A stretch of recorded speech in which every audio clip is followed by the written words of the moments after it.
সারা বাংলাদেশ আমরা দেখলাম ব্যথিত, সবার চোখে পাষাণ দিল মানুষও নাই যার চোখ দিয়ে পানি পড়বে না। গতকালকের এই উত্তরায় বিমান বিধ্বস্ত হয়ে এমন ফুটফুটে সন্তান, আহা কি পরিমাণ বাচ্চারা, এক একটা বাচ্চা যখন আগুন পুড়ছে কি পরিমাণ তরফাইছে, চিন্তা কি পরিমাণ আহাজারি করছে।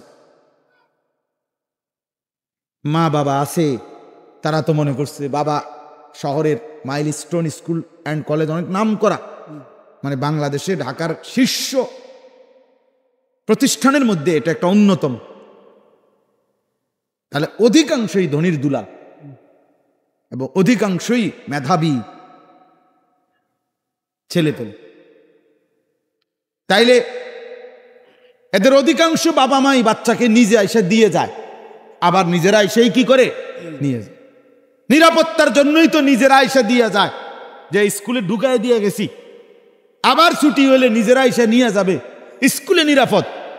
এই না, রাস্তায় যাতে কোনো অ্যাক্সিডেন্ট না হয় এই জন্য আব্বা মা নিজে দিয়ে গেছে, বাবা মা দিয়ে গেছে। অথচ ওরা তো ভেবেছিল এর ভিতরে নিরাপদ, কিন্তু রবের ফায়সালা, মালিকের ফায়সালা, বিমান বিধ্বস্ত হলো, ওদের উপরেই পড়লো, আর এই বাচ্চাগুলো শাহাদাত বরণ করলো। তাইলে আমাদের পরিকল্পনা, আমাদের ইচ্ছা, আমাদের কল্পনা কিছুই না। আল্লাহু গালিবুন আলা আমরিহি, আল্লাহ তাআলা বলেন আল্লাহই তার সিদ্ধান্তে বিজয়ী। হে মানুষ, ইয়া আইয়ুহাল ইনসান, এটাও আছে, হে মানুষ।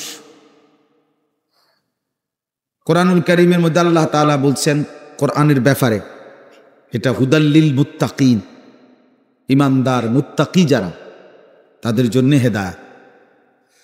আবার এটাও বলছেন হুদাল্লিন নাস, এটা মানুষের জন্য হেদায়েত।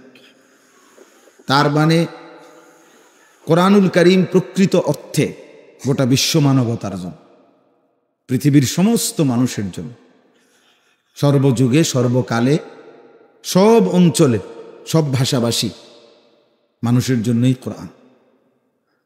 তো এই অর্থে হলো হুদাল্লিন নাস। বাকি কোরআনুল কারীম থেকে প্রকৃত অর্থে উপকার লাভ করা, ফায়দা অর্জন করা, এটা ইমানদারের নসিব হয়, মুমিনের নসিব হয়, মুত্তাকিদের সেই তৌফিকটা হয়। এই জন্য কোরআনুল কারীম আলাদাভাবে আবার হুদাল্লিল মুত্তাকিন এটাও বলা হয়েছে। অর্থাৎ যদিও সবার জন্য, কিন্তু ইমানদার ছাড়া যারা বেঈমান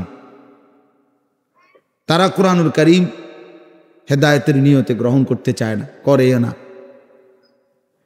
আবার গুনায় ডুবা, আল্লাহর নাফরমানিতে লিপ্ত, সেও কোরআনুল কারীম দ্বারা উপকৃত হয় না। তো এই জন্য কোরআনুল কারীমের মধ্যে মূলত এটা মনে রাখা যে কোরআনুল কারীম সবার জন্য, বিশ্ব মানবতার জন্য, পৃথিবীর সর্বযুগে সর্বকালের সব মানুষ, সবার জন্যই কোরআন আল্লাহ তাআলার পক্ষ থেকে। ধর্ম কেবল একটাই, ইসলাম, আল্লাহ তাআলার পক্ষ থেকে। ওয়ারাদিতু লাকুমুল ইসলামা দীনা, আল্লাহ তাআলা বলছেন আমি তোমাদের জন্য ইসলামকেই দিন হিসাবে পছন্দ করে দিলাম। ওয়ামান ইয়াবতাগি গায়রাল ইসলামি দীনান ফালান ইউকবালা মিনহু, আল্লাহ তাআলা বলছে ইসলাম ব্যতীত অন্য কিছুকে কেউ যদি নিজের দিন, ধর্ম, মতবাদ হিসেবে গ্রহণ করে সেটা কখনোই আল্লাহর নিকট গ্রহণযোগ্য হবে না। অহুয়া ফিল আখিরাতি মিনাল খাসিরিন, আর আল্লাহ তাআলা বলেন ওই ব্যক্তি যদিও দুনিয়া চলবে কিন্তু আখিরাতে নিশ্চিত ক্ষতিগ্রস্তদের অন্তর্ভুক্ত হবে। দুনিয়ার ভাত মাছ চাল ডাল, দুনিয়ার আয় রোজগার, খাদ্য খাবার, এগুলো চলবে, এগুলো মিলবে, ধর্ম মানলেও মিলবে, ধর্ম না মানলেও মিলবে। ইসলামে থাকুক তাও মিলবে, ইসলামে না থাকুক তাও মিলবে।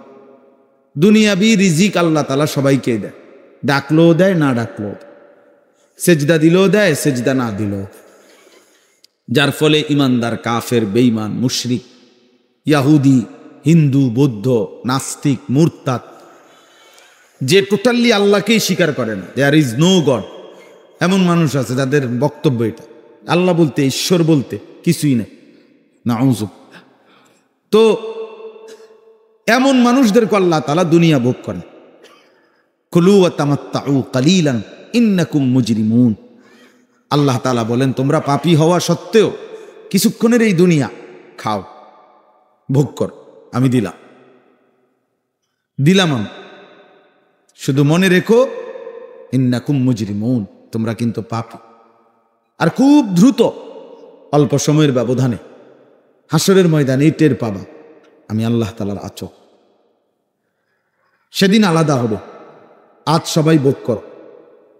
তাহলে এখানে একটা জিনিস সবসময় মনে রাখা, আমরা সব সময় ওলামায়ে কেরাম বলতে চেষ্টা করি এই কথাটা। দুনিয়াতে কেউ ভালো আছে, খাইতেছে, পড়তেছে, ঘুমাইতেছে, দুনিয়াতে খুব মান সম্মান নিয়ে আছে, দুনিয়াতে খুব বাড়ি গাড়ি করে আছে, এটা তেমন উল্লেখযোগ্য কিছু না, এটা তেমন কিছুই না। এটা আল্লাহ তাআলা বেঈমান মুশরিককেও দিছে এবং আমাদের চাইতে বেশি দিছে। এটা আল্লাহ তাআলা জন্তু জানোয়ারকে দিছে, এটা আবার আমাদের চাইতেও বেশি, সবার থেকে বেশি দিছে। এই পৃথিবীর সবচেয়ে ধনী ব্যক্তি যে যা খায়, জঙ্গলের একটা প্রাণী তার চাইতে বেশি খায়।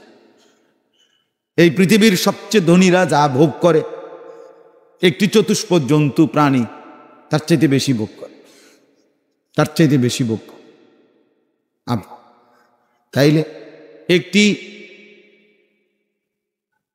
আমাদের বর্তমান যিনি ধর্ম উপদেষ্টা ডক্টর আফম খালিদ হুসাইন দামাত বারাকাতুহুমুল আলিয়া, আমি হজরতের বয়ানে একদিন সরাসরি শুনছি, একটি হাতি একদিনে 250 কেজি খাবার খায়, 90 লিটার পানি পান করে। তো পৃথিবীর সবচেয়ে ধনী ব্যক্তিটা কি এটা পারবে খাইতে? তাহলে একটি তিমি, হযরত বলছেন, একটি তিমি 200 জন শক্ত সামর্থ্যবান যুবক পূর্ণ এক বেলা যে খাবার খায়, একটা তিমি এক লোকমায় ওই পরিমাণ খাবার। সাগরের যে তিমি, তাহলে সে কি পরিমাণ দুনিয়া ভোগ করতেছে? অনেক বেশি পরিমাণ। আমরা সব মানুষ ইমানদার হই আর বেঈমান হই, যা ভোগ করে তার চাইতে বেশি জানোয়ারে কি করে? চতুষ্পদ প্রাণী অথবা আল্লাহ সৃষ্টি অন্যান্য প্রাণী ভোগ করে। তাইলে দুনিয়া ভোগ করা আহামরি কিছু না, দুনিয়া অর্জন করা আহামরি কিছু, এটা কোনো বিষয় নেই। তাইলে এই জন্য বললাম যে আল্লাহ তাআলা কোরআনুল কারীমের মধ্যে দুনিয়া তো সবাইকে দিচ্ছে, কিন্তু কোরআনুল কারীম থেকে, দিন থেকে উপকৃত হওয়া, আল্লাহর দিন মতো চলা, আল্লাহ তাআলার হুকুমের উপরে চলা, এটা আল্লাহ তাআলার বিশেষ তৌফিক। যাকে আল্লাহ পছন্দ করেন, আল্লাহ নিজে যার কল্যাণ চান, তাকেই আল্লাহ তাআলা সেই নিয়ামত দান করে। তাহলে সেজদা, নামাজ, বন্দিগি আর ভাত মাছ চাইল ডাল এক কথা। দালান বিল্ডিং আর নামাজ রোজা সমান সমান না, এক বিষয় না। ভাত মাছ সবারই মিলতে পারে, দালান বিল্ডিং সবারই হতে পারে, কিন্তু সেজদা আল্লাহর পছন্দের বান্দার তৌফিক হয়। মান ইউরিদিল্লাহু বিহি খাইরান ইউফাক্কিহহু ফিদ্দীন। আল্লাহ যার ভালো চান, কল্যাণ চান, তাকে আল্লাহ তাআলা দ্বীনের উচ্চতর বুঝ দান, ফাকাহাত দান, গভীর জ্ঞান দান। আবার নবী সাল্লাল্লাহু আলাইহি সাল্লাম বলছে,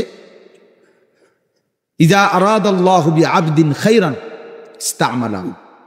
আল্লাহ তাআলা যখন তার কোনো বান্দার ভালো চান, তাকে কাজে লাগান। তো সাহাবায়ে কেরাম জিজ্ঞেস করছে, কাইফা ইস্তামিলুহু ইয়া রাসূলুল্লাহ, হে আল্লাহর রাসূল, কিভাবে কাজে লাগান? তো নবী সাল্লাল্লাহু আলাইহি সাল্লাম বলছেন, ইউফিকুহু লিআমালিন সালিহিন ক্বাবলাল মাউত। আল্লাহ তাআলা তার সেই বান্দাকে মৃত্যুর পূর্বেই নেক আমলের তৌফিক দান করেন। যার কল্যাণ আল্লাহ চান, আল্লাহ চান। তাইলে আমার বলার উদ্দেশ্য হলো, কোরআনুল কারীম সবার জন্য, হুদাল্লিন নাস, গোটা বিশ্ব মানবতার জন্য, কিন্তু উপকৃত হয় মুমিন। উপকৃত হয় মুত্তাকি। প্রথমত ইমানদারের থেকে উপকৃত হয়, দ্বিতীয়ত আরো একটু গভীরভাবে বললে আল্লাহ ভীরু, আখিরাতকে ভয় করে, আল্লাহকে ভয় করে, পরকালকে ভয় করে, পরকাল নিয়ে ভাবে, নিজের গন্তব্য ওইটার কথা মনে পড়ে যার আছে, যে জীবন চলার পথে দুনিয়া তো আছেই, আখিরাতকেও হিসাব করে। তো কোরআনুল কারীম প্রতি সেকেন্ড, প্রতি মুহূর্তে, প্রতি অক্ষরে অক্ষরে তাকে আলো দেয়, তাকে আলো দেয়, তাকে পথ দেখায়, তারে মঞ্জিল বলে দেয়। ফলে তার দুনিয়াও সুন্দর হয়, আখিরাতও কি হয়? সুন্দর। তো যাই হোক, গোটা পৃথিবীর জন্য আল্লাহ তাআলা বলছেন যে ধর্ম একটাই, দিন একটাই, ইসলাম ভিন্ন অন্য কিছু নাই। অন্য কিছু গ্রহণ করলে আখিরাতে ক্ষতিগ্রস্তদের অন্তর্ভুক্ত হবে। এই জন্য গোটা বিশ্ব মানবতা মূলত কোরআনের কাছেই আসা উচিত, আল্লাহর কোরআন থেকে দিক নির্দেশনা নেওয়া উচিত। আমি এটা বলার একটা উদ্দেশ্য হলো, ইউরোপ থেকে সব সময় পাশ্চাত্য যারা, ইউরোপ আমেরিকা যারা, তারা সব সময় আমাদের ইসলাম এবং মুসলমানদের বিরুদ্ধে ষড়যন্ত্র করে। তো এই ষড়যন্ত্র বিভিন্ন রকমের, কিছু ষড়যন্ত্র তো এমন সবাই বোঝে, মোটা দাগের বড় সড়ো। কিছু ষড়যন্ত্র এমনও আছে অনেক সূক্ষ্ম, অনেক দূরবর্তী ষড়যন্ত্র, যেটা সাধারণ ব্যক্তি সাধারণ আন্দাজে ধরতেও পারা। এই ইদানিং কালে আমাদের দেশেও, বিভিন্ন দেশেও ইউরোপিয়ানদের বেঈমান ইহুদি খ্রিস্টানদের অনেকগুলো ষড়যন্ত্রের মধ্যে এটা একটা ষড়যন্ত্র আছে যে তারা একটা নতুন মতবাদ পৃথিবীতে প্রচার করতে চায়। সেটা হলো ইন্টারফেইথ, অর্থ হইল আন্তধর্মীয় সম্পর্ক। অর্থাৎ এমন একটা চিন্তা চেতনা তৈরি করতে চায় যে সবার উপরে মানুষ সত্য, কাজেই মানবতা, মানুষের সেবা, মানুষের কল্যাণ, এটাই বড় কথা।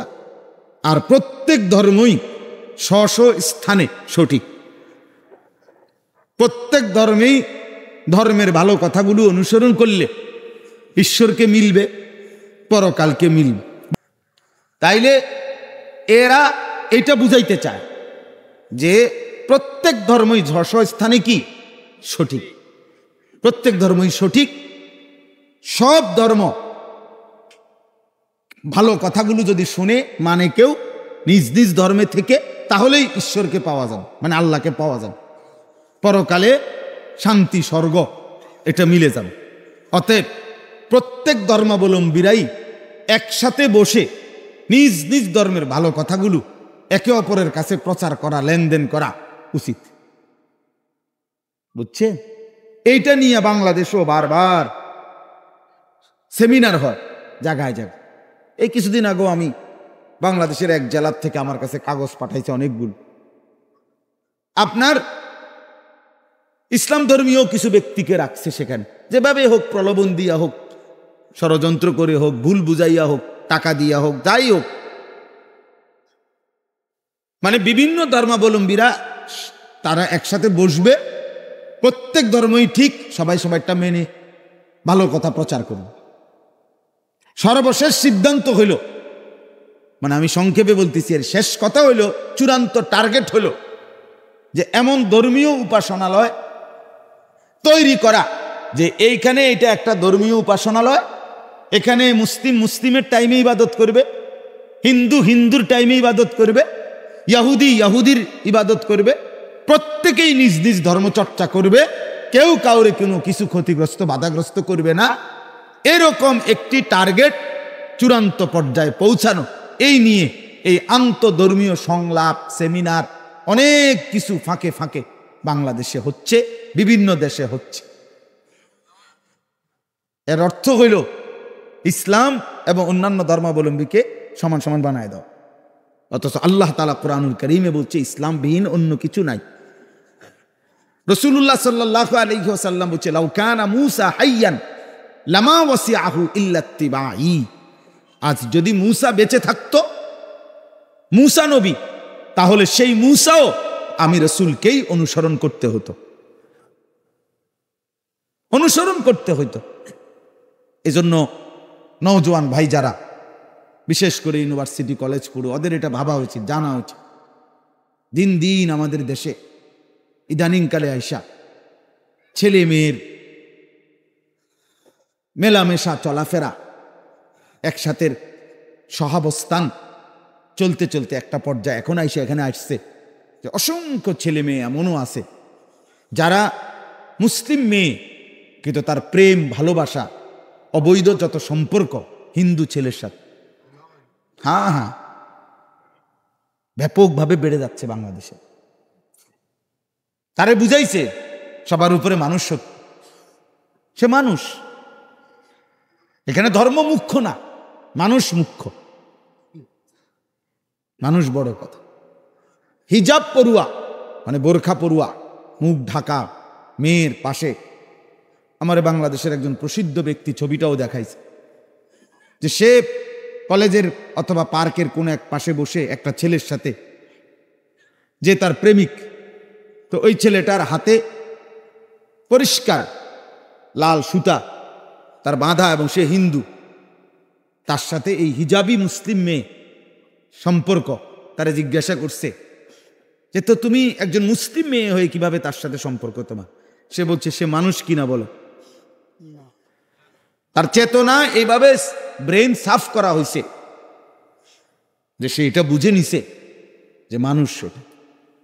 এখানে ধর্ম কোনো কি নয়, মূল বিষয়, মূল বিষয়।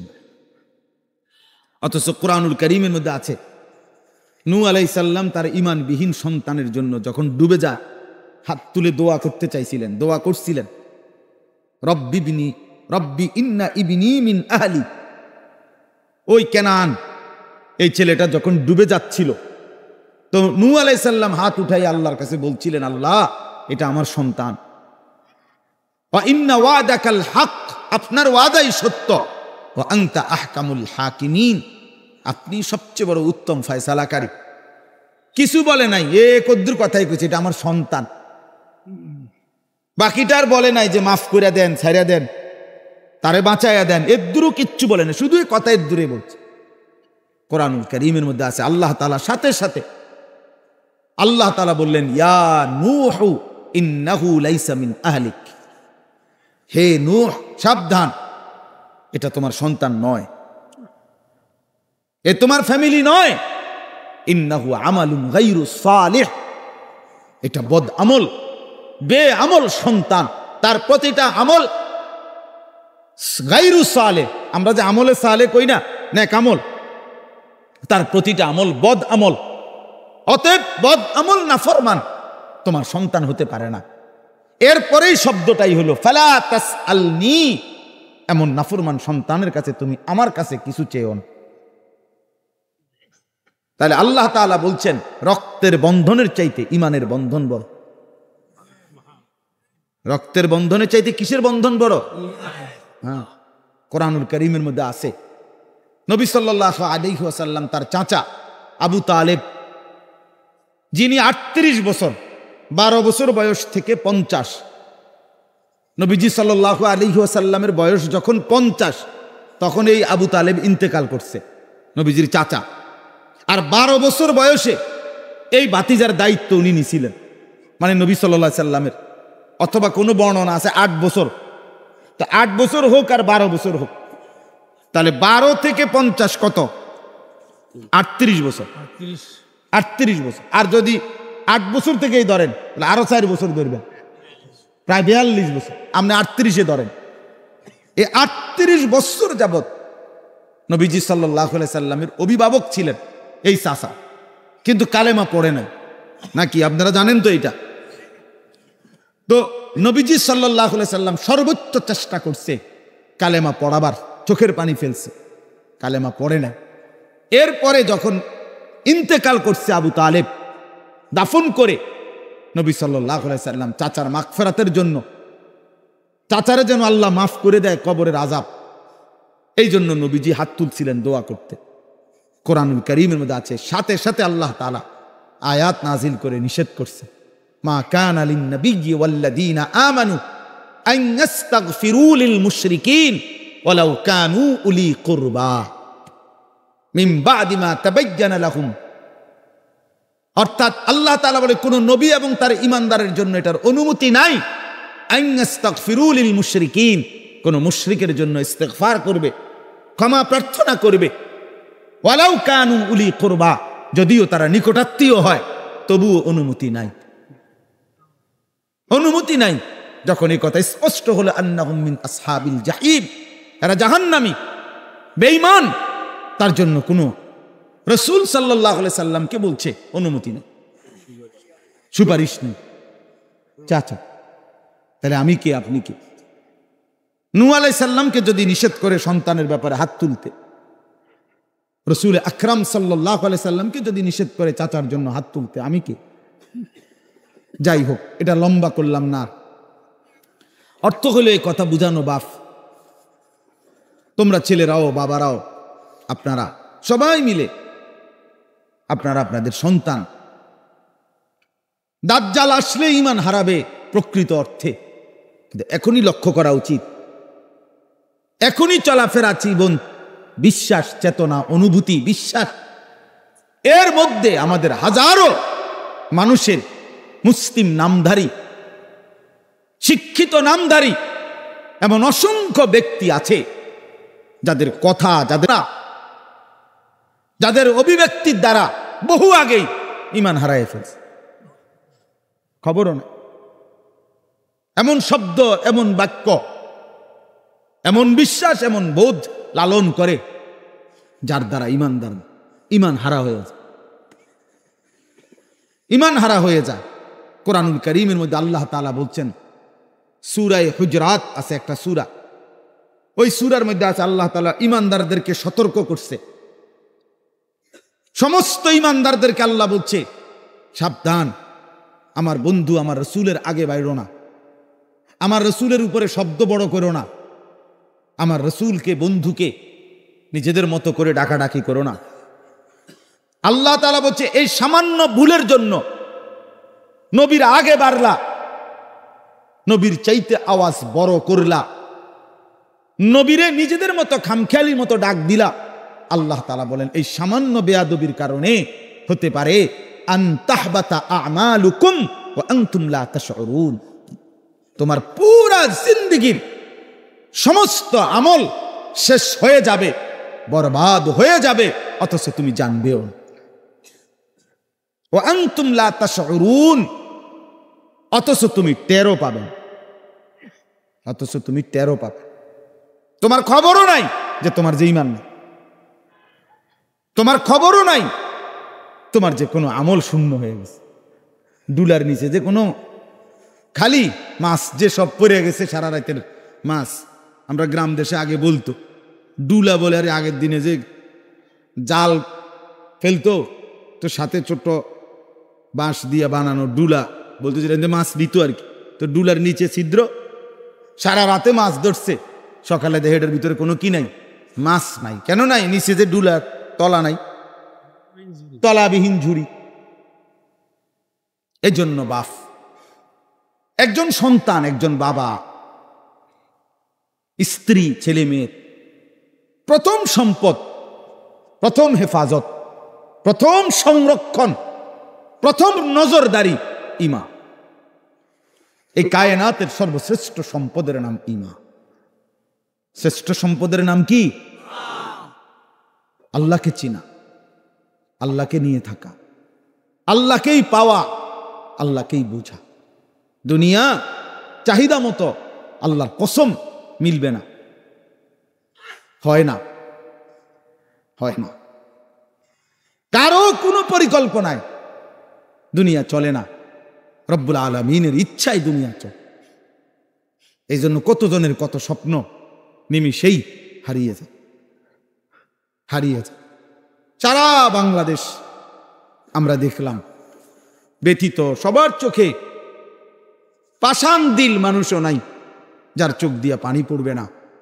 গতকালকের এই উত্তরায় বিমান বিধ্বস্ত হয়ে এমন ফুটফুটে সন্তান, আহা, কি পরিমাণ বাচ্চারা, এক একটা বাচ্চা যখন আগুন পুড়ছে কি পরিমাণ তরফাইছে, চিন্তা করো, কি পরিমাণ আহাজারি করছে। মা বাবা আছে, তারা তো মনে করছে বাবা শহরের মাইলস্টোন স্কুল অ্যান্ড কলেজ, অনেক নাম করা, মানে বাংলাদেশে ঢাকার শীর্ষ প্রতিষ্ঠানের মধ্যে এটা একটা অন্যতম, তাহলে অধিকাংশই ধনির দুলাল এবং অধিকাংশই মেধাবী ছেলে পেলে। তাইলে এদের অধিকাংশ বাবা মাই বাচ্চাকে নিজে এসে দিয়ে যায়, আবার নিজেরা এসেই কি করে নিয়ে যায়। নিরাপত্তার জন্যই তো নিজেরা এসে দিয়ে যায়, যে স্কুলে ঢুকাই দিয়ে গেছি, আবার ছুটি হলে নিজেরা এসে নিয়ে যাবে, স্কুলে নিরাপদ, এই না, রাস্তায় যাতে কোনো অ্যাক্সিডেন্ট না হয়, এই জন্য আব্বা মা নিজে দিয়ে গেছে, বাবা মা দিয়ে গেছে। অথচ ওরা তো ভেবেছিল এর ভিতরে নিরাপদ, কিন্তু রবের ফায়সালা, মালিকের ফায়সালা, বিমান বিধ্বস্ত হলো, ওদের উপরেই পড়লো, আর এই বাচ্চাগুলো শাহাদাত বরণ করলো। তাইলে আমাদের পরিকল্পনা, আমাদের ইচ্ছা, আমাদের কল্পনা কিছুই না। আল্লাহু গালিবুন আলা আমরিহি, আল্লাহ তাআলা বলেন আল্লাহই তার সিদ্ধান্তে বিজয়ী, আল্লাহই তার সিদ্ধান্তে বিজয়ী। এই জন্য বাপ আমার, বন্ধু আমার, এই প্রতিনিয়তই আমাদের চোখের সামনে এমন ঘটনা ঘটেই, কিন্তু এই কিছুক্ষণ হয়তো আমরা আফসুস করি, আবার আমরা ভুলে যাই। শয়তান আমাদেরকে ভুলায় দেয়, নফস আমাদেরকে ভুলায় দেয়, দুনিয়ার লোভ আমাদেরকে আখিরাত ভুলায় দেয়। কিন্তু প্রতিটা ধাক্কা, প্রতিটা মুসিবত আমাদের জন্য ইবরত, বাকিদের জন্য সবক, বাকিদের জন্য সবক, শিক্ষা, শিক্ষা। এজন্য দয়া করে আমরা প্রত্যেকেই, আমার অনুরোধ রইল, আজ আমি লম্বা করলাম না, তর্জমা শোনাচ্ছি আপনাদেরকে, কিন্তু এই প্রথম কথা এটা মনে করাইলাম। এই যে কয়জন আপনারা এখানে আছেন, কিশোর নওজোয়ান আছো তোমরা, বাবা তোমাদেরকেও বলি, বয়স্ক বাবা আপনাদেরকেও বলি, প্রত্যেকেই নিজের ঈমানের ব্যাপারে আরো যত্নবান হওয়া, নিজের ইসলামের ব্যাপারে আরো যত্নবান হওয়া, আল্লাহর সাথে সম্পর্ক আরো বাড়ানো আমাদের উচিত, আমাদের উচিত। কোন সেকেন্ডের নিরাপত্তা কারোই নাই। সব কিছু আমার দৃষ্টিতে, আপনার দৃষ্টিতেও যদি মনে হয় নিরাপদ না, রবের ফয়সালাই ফয়সালা, আল্লাহর ফয়সালাই ফয়সালা।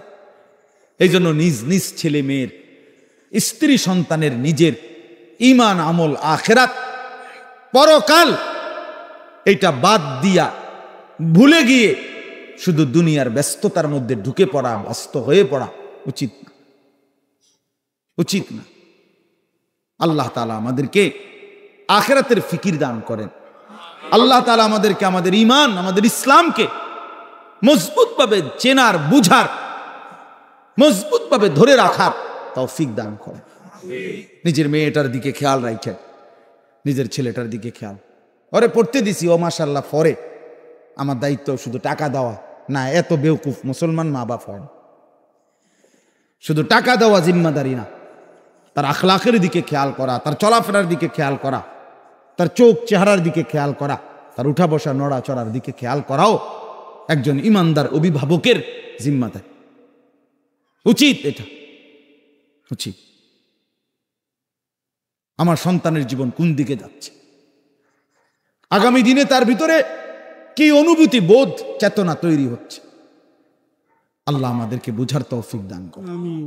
চলেন এবার আল্লাহ তাআলা বলেন, ইয়া আইয়ুহান নাস, সারা পৃথিবীর সমস্ত মানুষকে আল্লাহ তাআলা বলছেন, কুলু মিম্মা ফিল আরদি হালালান তাইয়্যিবা। আল্লাহ তাআলা বলে, গোটা পৃথিবী আমি সাজিয়েছি, গোটা জমিন আমার, সব আমার, সব আমার, সমস্ত প্রাণী, সমস্ত জড় জীব, আসমান ও জমিন, কায়রাতের সব আমার। সব আমার দেওয়া। এই জমিনের যা কিছু মাটির উপরে তোমাদের চোখে সবই আমার। এই আমার দেওয়া এই জমিনের সব কিছু থেকে আল্লাহ নিজে বলতেছেন, যা কিছু হালাল, যা পবিত্র, তাই কেবল খাও, ভক্ষণ করো, উপার্জন করো। এইখানে আমি এই কথাটাই শুধু বুঝাইতে চাই। প্রথম কথা হলো এটা, আল্লাহ তাআলা আমাদের প্রত্যেককে, শুধু মুসলমান না, সারা পৃথিবীবাসীকে বলছে হালাল খাও, হালাল খাও, বৈধ যা, হালাল যা, তাই পবিত্র। আর পবিত্র যা, তাই পবিত্র, যেটা হালাল। এজন্য যা কিছু আল্লাহ এবং তার রাসূল অনুমোদিত নয়, খোদার কসম, এটাকে যত সুন্দর করে সাজানো হোক, এটা অপবিত্র, এটা নাপাক। যা হারাম তা অপবিত্র, যা নিষেধ তা অপবিত্র।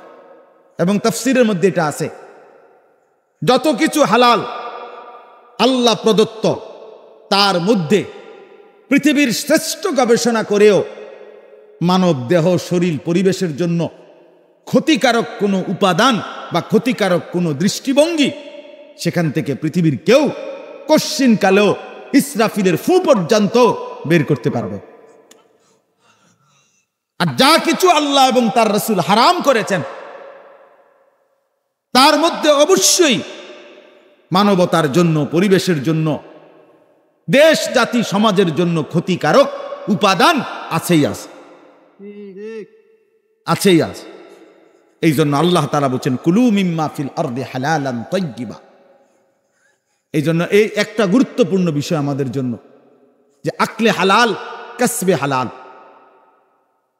একজন মুমিন, একজন মুসলমানের এটা জরুরি বিষয়, এটা তার জীবনের বাধ্যতামূলক বিষয়, যে আকলে হালাল, কাসবে হালাল, অর্থাৎ হালাল উপার্জন করা, হালাল ভক্ষণ করা। উপার্জনও করতে হবে হালাল, ভক্ষণ খাইতেও হবে কি, বলেন না কি? অতএব এটা জরুরি, এটা জরুরি। সাহাল ইবনে আব্দুল্লাহ তুস্তারি একজন বড় বুজুর্গ ছিলেন। তিনি বলছেন, আন-নাজাতু ফি সালাসাতিন, তিন জিনিসে মানুষের মুক্তি। এক নম্বর আকলুল হালাল, হালাল খাওয়া। দুই আদাউল ফারাইজ, আল্লাহ কর্তৃক ফরজকৃত বিষয়াদি আদায় করা। তিন ওয়াল ইক্তেদাউ বিন নবী সাল্লাল্লাহু আলাইহি সাল্লাম, সব কাজে নবী সাল্লাল্লাহু আলাইহি সাল্লামকে অনুসরণ করা। তাহলে এক নম্বর কি? হালাল। আল্লাহ নবী সাল্লাল্লাহু আলাইহি ওয়াসাল্লাম নবীজি বলছেন, মান আকালা তাইয়্যিবান ওয়া আমিলা ফি সুন্নাতিন ওয়া আমিনান নাসা বাওয়াইকাহু দাখালাল জান্নাহ। নবীজি বলেন, তিন জিনিস যার মধ্যে আছে, এক, যা খেলো হালাল, আমল করলো সুন্নত মোতাবেক, আর কাউকে কষ্ট দেওয়া থেকে নিরাপদ রইল, নিজেকে নিরাপদ রাখলো মানুষকে কষ্ট দেওয়া থেকে, দাখালাল জান্নাহ, সে জান্নাতে চলেই গেল। তাহলে এর মধ্যে এক নম্বর কি? আকলে তাইয়্যিব, আকলে হালাল, হালাল।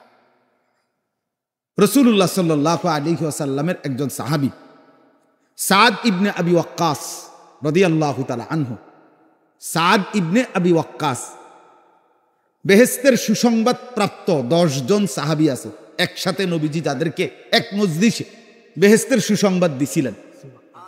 মূলত বেহেশতের সুসংবাদ আরো বহু সাহাবীকেই নবীজি দিয়েছেন, এবং কোরআন সমস্ত সাহাবীর জন্যই বেহেশতের সুসংবাদ দিয়েছে।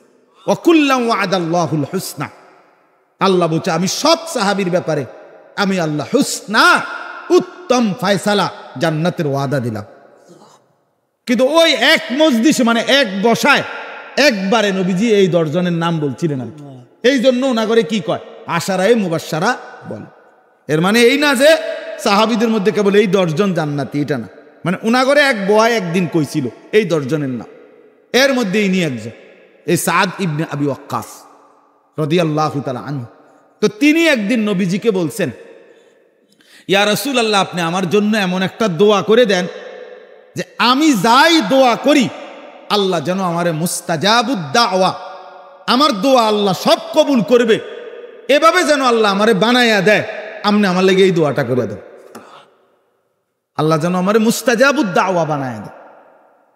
নবী সাল্লাল্লাহু আলাইহি ওয়াসাল্লাম তখন এই আয়াতের তাফসীর ইবনে কাসিরে আছে, নবীজি তখন ওনাকে একটা কথা শুধু বলছে, একটা আমল দিছে, নসিহত করছে, আতিব মাতআমাকা তাকুন মুস্তাজাবাদ দাওয়া। তুমি তোমার খাবার হালাল করো, পবিত্র করো, তো নিশ্চিত তুমি মুস্তাজাবুদ দাওয়া হয়ে যাবে। তোমার সব দোয়া, সব দোয়া আল্লাহর কাছে এত কিছু চাই, পাই না কা, আমি সমস্যা তো অন্য জায়গায়। আবার যদি দুনিয়া কেউ পায়, এটার মধ্যে আবার দোয়ার তেমন কিছু নেই। যেন আমার দুনিয়া অনেক হয়েছে হুজুর, আল্লাহর কাছে চাইছি একটা বিল্ডিং, আল্লাহ দিছে। আল্লাহর কাছে চাইছি 10 শতক জমি, বাড়িটা যাতে সুন্দর করতে পারি, আল্লাহর রহমতে আপনার দোয়ায় 10 জনের দোয়ায় আল্লাহ দিছে। আল্লাহর কাছে চাইছি 4টা ছেলে, 4টাই যেন বিদেশ পাঠাইতে পারি, আল্লাহর রহমতে আল্লাহ আল্লাহ করিয়া 4টা ছেলে বিদেশ পাঠাইছে। আসলে মিথ্যুক, আল্লাহ আল্লাহ করে পাঠাইছে না, সুদে টাকা দিয়ে পাঠাইছে, কিস্তিতে টাকা নিয়ে পাঠাইছে। হ্যাঁ, টাকা মিলাইছে কিস্তি, কয় আল্লাহ আল্লাহ করে বলে পাঠাইছে। আল্লাহ আল্লাহ করে পাঠাইছেন কেমন? আহা মুসলমান, মুসলমান দুনিয়া অর্জনকে মনে করছে সফলতা, অথচ আমনে 60 বছর লাগাইয়া মিয়া 4 তলা বিল্ডিং করছেন। বেঈমান 1 বছরে 100 তলা বিল্ডিং করছে, তত ওই কোত্থেকে পাইল? ইউরোপ, আমেরিকায়, পাশ্চাত্যে, এগুলোতে তারা আমাদের দেশের এই সমস্ত 4 তলা 6 তলা 10 তলা বিল্ডিং রে গনার ধরে নিমিয়া, এটি বুঝি বিল্ডিং। এটির মধ্যে হাঁস মুরগাও তো থাকে না, গরু ছাগলও তো রাখে না। আমার একজন জাপানি পরিচিত লোক আমাদের দেশি থাকে, উনি আমারে বলছে, হুজুর আপনারা যেসব প্রাইভেট কারে সরেন, জাপানে এগুলো দিয়ে ছাগল টানে, ছাগলও টানে না এগুলা দিয়ে। সেখানে মাতবরির কি আছে? প্রাইভেট কারের মধ্যে মাতবরি কি? এটা তো ছাগল টানে এটা দিয়া। তাইলে ভাইয়া আবারও বলছি, দুনিয়া অর্জন হওয়া আমার দোয়া কবুল এটা না, বরং আখিরাত অর্জন হওয়া। আখিরাত অর্জন হওয়া, আমি, আমার স্ত্রী, আমার সন্তান, আমার পরিবার আল্লাহকে চেনে, সেজদা চেনে, নামাজ চেনে, আল্লাহর কোরআন চেনে, আমি এবং আমার পরিবারকে নিয়ে আমি হালাল উপার্জন করার দ্বারাই আমার সংসার চলতেছে, আল্লাহ চালাইতেছে, এরকম কোন দোয়া কবুল হওয়া, আখিরাত মিলে যেখানে, সেটাই হলো প্রকৃত অর্থে দোয়া কবুল হওয়ার প্রকৃত আলামত। আল্লাহ নবী সাল্লাল্লাহু আলাইহি ওয়াসাল্লাম বলছে, খাবারকে পবিত্র করো, হালাল খাও, তো তুমি মুস্তাজাবুদ দাওয়া হবে। আমার বাপ আল্লাহ নবী সাল্লাল্লাহু আলাইহি ওয়াসাল্লাম বলছে, 10 টাকা দিয়া, 10 দিরহাম দিয়ে, 10 টাকাই ধরেন, বুঝার জন্য বললাম। তো আল্লাহ তাআলা বলেন, ইয়া আইয়ুহান নাস কুলু মিম্মা ফিল আরদি হালালান তাইয়্যিবা। তো আমি বলতেছিলাম, নবীজি বলছেন 10 টাকা দিয়ে কেউ একটি জিনিস কিনছে, 10 দিরহাম আর কি, আমি বুঝানোর জন্য 10 টাকা বললাম আর কি। তো নবীজি বলছে, ফিহি দিরহামুম মিন হারাম, 1 টাকা 1 দিরহাম যদি সেখানে হয় হারাম, ওইটা যতক্ষণ পর্যন্ত তার কাছে থাকবে, আল্লাহর কসম নবী বলে, কোন ফরজ কিংবা নফল কোন বন্দিগি তার কবুল হবে না, হবে না, হবে না, দৈন্তান নয় কান্না, হবে না। হারাম করের কোন বন্দিগি কবুল হয় না, হারাম করের কোন দোয়াও কবুল হয়। বললাম না দুনিয়া দোয়া কবুল হয়েছে, এটি কোনো কবুল দোয়া করণ লাগে না, এটি কাফের বেঈমানদের এমনি পাইয়া এটি এমনি মিললে যাবে। দুনিয়া তো ভাত তরকারি, খাদ্য খাবার, এগুলো তো সবারই মিলতেছে। অতএব আজকে এইটাই কথা, এতটুকুই কথা আপনাদের কাছে আমি এই কথাটাই আজকে বললাম, যে কুলু মিম্মা ফিল আরদি হালালান তাইয়্যিবা। আল্লাহ তাআলা খুব গুরুত্ব দিয়ে এটা বলছে। নবীজি বলছেন, লা ইয়াদখুলুল জান্নাতা জাসাদুন গুযিয়া বিল হারাম, যেই দেহ হারামের উপার্জন দ্বারা বেড়ে উঠছে, খোদার কসম নবী বলছে, সেই দেহ জান্নাতে প্রবেশ করবে না। দয়া করে মুহাদ্দিসিন কেরাম বড় ভয়ঙ্কর একটা কথা লিখছে, কিতাবে আছে। বিপদের কথা হইল, যেই সুদখোর, যেই ঘুষখোর, হারামখোর, এই ওজনে কম দিয়া ধোকাবাজি করে, বাটপারি করে, সিটারি করে 3 নম্বরই 6 নম্বরই করে যারা টাকা রোজগার করে, আরে নাফরমান, তোমার এই টাকা দিয়েই তো তোমার বউ বাচ্চা জিফুত ছোট্ট মাসুম বাচ্চা ধীরে ধীরে বেড়ে ওঠে, এগুলা দিয়ে খাইয়াই, অথবা ওই দেহগুলো তো হারামের দ্বারা বেড়ে উঠছে। তো তুমি তো নিজের জাহান্নামও নিলা, এই গোটা ফ্যামিলিটার জন্য, এদের জন্য জান্নাত হারাম করে দিলা। মুসিবত তো এখানে। বরবাদ তো করছেন নিজেরও, বরবাদ তো করছেন ফ্যামিলিরও। একই জিনিস আমনে খাইলে হালাল হয়ে যাব, হারাম হইব, ফুতে খাইলে তো আর হালাল হইতো, এটা তো আপনি হারামই খাওয়াইলে। এই জন্য দয়া করে আপনাদের কাছে এই একটা কথাই আজকে বলছি, হালাল খাবার, হালাল উপার্জন আমাদের জিন্দিগির একটা বড় অংশ, আমাদের জীবনের একটা বড় অংশই হইল যে আমরা উপার্জন করি। আমরা ঘুম নির্ধারিত অল্প, আমাদের পেশাব পায়খানা অল্প, আমাদের খাবার অল্প, অর্থাৎ এগুলোর জন্য আমাদের সব মিলাইয়া ধরেন 6 ঘন্টা 7 ঘন্টা, ঠিক না, 8 ঘন্টা গড়ে, এত বেশি হইতো না, সব মিলাইয়া 7-8 ঘন্টা সময়। বাকি আমাদের জীবনের 16 ঘন্টা 14 ঘন্টা উপার্জনের ফিকির, উপার্জনের ফিকির, রোজগারের ফিকির। এই তোমরা যারা পড়ালেখা করছো, তোমাদেরও ফিকির আছে ভবিষ্যতে যে এটা পড়লে ভালো চাকরি মিলবে, ভালো রোজগার মিলবে, এই না কথাটা? তাইলে ভাইয়া একই কথা, উপার্জন আমাদের জীবনের একটা বড় অংশ, আমাদের জীবনের 3 ভাগের 2 ভাগ অংশই বলা যায় উপার্জনের ফিকিরে আমরা কাটাই। তাহলে সেই উপার্জনের ক্ষেত্রে যদি কেউ হালাল হারামের চিন্তা না করে, আখিরাত পরকালের চিন্তা না করে, তো তার 3 ভাগের 2 ভাগ জিন্দিগি তো এখানেই মাটি। তার 3 ভাগের 2 ভাগের তো জাহান্নামে জ্বালাইয়ে লাইল, তার 1 ভাগ দিয়ে কেমনে জান্নাতে যাবে? বলেন না কথাটা? এই জন্য কিশোর বলেন, নওজোয়ান বলেন, বাবারা বলেন, প্রত্যেকের ফিকির করা চাই। পড়বো তা, শিখবো তা, অর্জনও করবো, উপার্জনও করবো, যা যে পথে আল্লাহ রাজি, যে পথে রাসূল রাজি, হালাল বিহীন হারাম উপার্জন যেখানে হবে, এমন রাস্তা, এমন করা, এমন পদ্ধতি, এমন কৌশল কোনোভাবেই করা যাবে না। বরং আল্লাহ তাআলার ওয়াদা, যেহেতু আল্লাহ তাআলা হালালের দ্বারাই, খোদার কসম, আল্লাহ তাআলা তার 800 কোটি বান্দার প্রয়োজন পূরণ করা আল্লাহর জন্য হালালের মাধ্যমে সম্ভব কিনা? কথা বলেন না, সম্ভব কিনা? যদি কেউ একবারের জন্য বলে সম্ভব না বা কল্পনাও করে, তো সে বেঈমান, সে বেঈমান। হুজুর আপনাকে কথা ধরে বইয়া থাকলে বুনি, হ্যাঁ আপনার কথা ধরে বইয়া থাকলে না, আপনার দৌড়ান, আমাকে কথা ধরে বইয়ে থাকতেন কিনতেন, আপনি দৌড়ো না দিবেন, আপনি দৌড়ো না দিবেন। দেখছি না আমরা, আপনার মাথার গাম পায়ে পড়ে, শেষ পর্যন্ত কিস্তি চলে 4টা। হ্যাঁ, আপনি যদি দেখলাম 24 ঘন্টা কামাই করেন, আপনি যদি সারাদিন কামাই করেন, আপনার মাসে ইনকাম দিয়ে 1,90,000 70,000, এরপরও কিস্তি চলে কা। আর 8,000 টাকার মৌলবী ইমাম সাহেব বেচারা আল্লাহর ঘরের গোলামি করে, মালিকের গোলামি করে, আলহামদুলিল্লাহ মাসের পর মাস ইজ্জতের সাথে চলে, সম্মানের সাথে চলে, তার তো কোনো কিস্তিও নাই, সে তো চুরিও করে না, ডাকাতিও করে না, কিন্তু বিবি বাচ্চা নিয়ে ইজ্জতের সাথে দুনিয়াও চলে, ইনশাআল্লাহ আখিরাতেও বাদশার মতো হাসবে, ইনশাআল্লাহ হাসবে, ইনশাআল্লাহ। অতএব দিন মানেন, আল্লাহ মানেন, আখিরাতকে ভাবে। আল্লাহ তাআলা আমাদেরকে তৌফিক দেন, কবুল করেন। আজকের এই মাহফিল, আজকের এই মজমা আল্লাহ তাআলা ভরপুর বরকত দান করেন, আমিন। সুবহানাল্লাহি ওয়া বিহামদিহি, সুবহানাকাল্লাহুম্মা ওয়া বিহামদিকা, আশহাদু আল্লা ইলাহা ইল্লা আনতা, আস্তাগফিরুকা ওয়া আতুবু ইলাইক।